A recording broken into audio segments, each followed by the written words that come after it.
Hey yo guys, what's up and welcome back to Two Toe Tags Metal Reviews, and today we're getting our final review of Royal Destroyer by The Crown.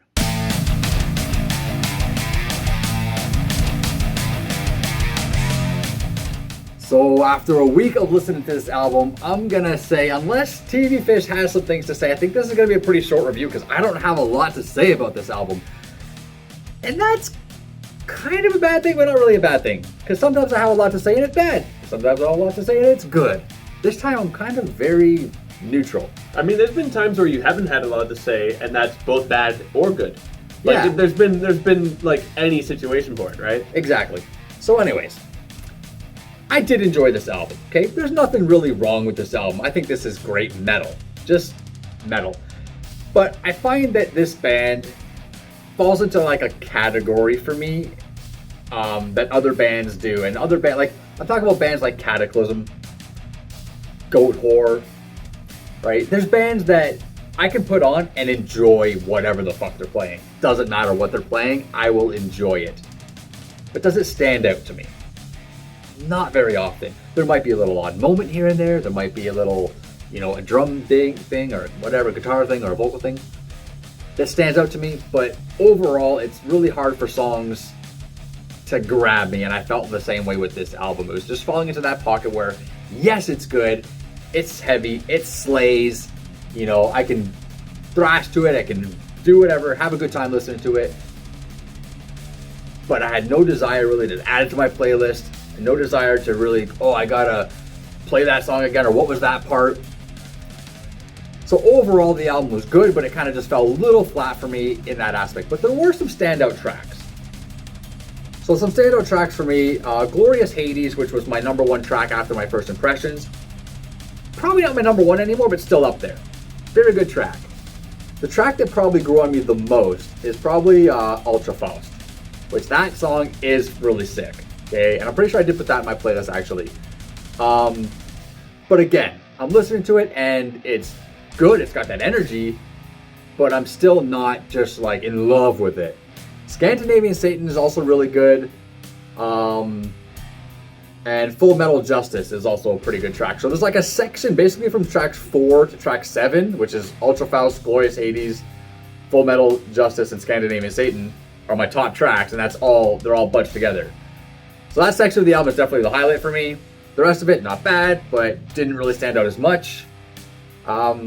But yeah, like there was nothing that stood out to me for me to go, oh yeah, this part or that part or anything like that. So, I felt pretty similar to you, like based on what you just said. Even that same chunk of the album, with the only difference being I include track number 3, Motor Death, in that kind of group of awesome songs. I thought that was a really cool one. It was weird because I'm listening to this album and I'm enjoying it, but I'm asking, like, do I love this or do I just like really like it? Yeah. However, there were 3 songs that would consistently have moments for me that stood out. Those being Motor Death, which was mainly the guitar riffs in that song. I feel like because it's a bit more melodic than the others, like it really jumps out.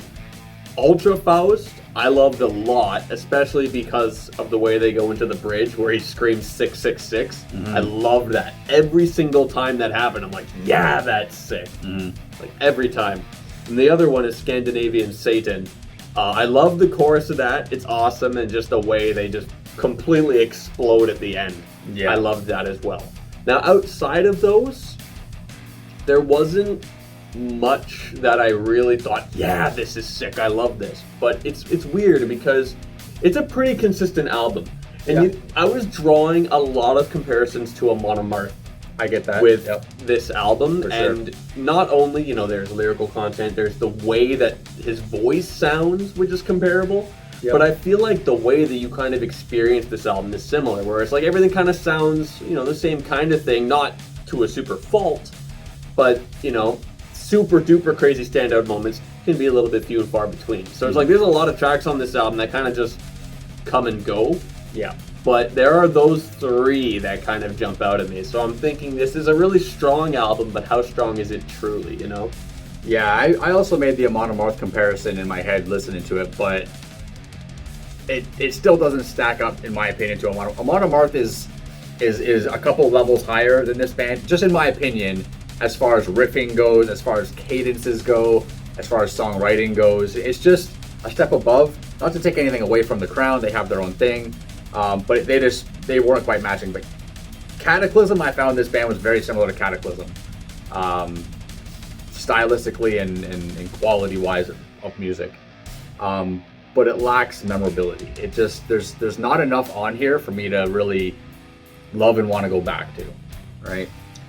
So I don't know. Like I said, I don't have a lot to say, so I'm pretty much ready to rate, unless you want to add anything else, because well, there's not too much else I can really say. There's not much to say about it, which is kind of sad, but like I said, it's not that bad.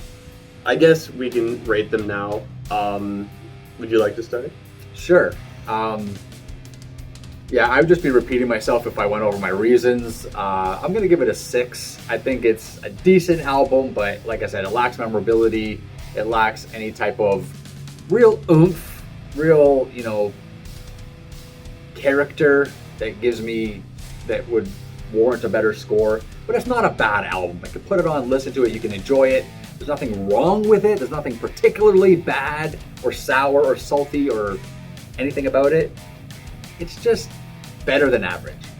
Well, I certainly think this album is solid. It is very well made, very well performed, and there are moments that super duper jump out at me and make me think, wow, this is amazing.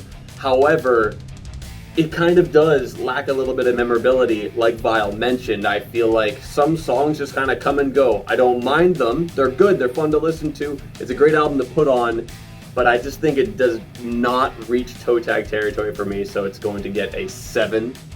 I think this is a really strong album, but it's like outside of 3 songs, it's just kind of like fine, Like you remove those 3 songs from the album, and it's still a good album. It's just I feel like those 3 really give this album a lot of its strength, personally. Yeah, so I think we're pretty much in agreement with most things here. We're kind of on pretty much the exact same page, to be honest. Slightly different scores, 7 from TV Fish, a 6 from me. We want to know what you guys think of this album after listening to it for a couple weeks now. If you guys think it's worth more or less, maybe you guys think it's a toe tag album, who knows? But leave your comments down below and let us know what you think. Like this video, like to subscribe to you guys new to the channel. We'll see you guys in the next video. I'm Vile Self. I'm TV Fish. Later.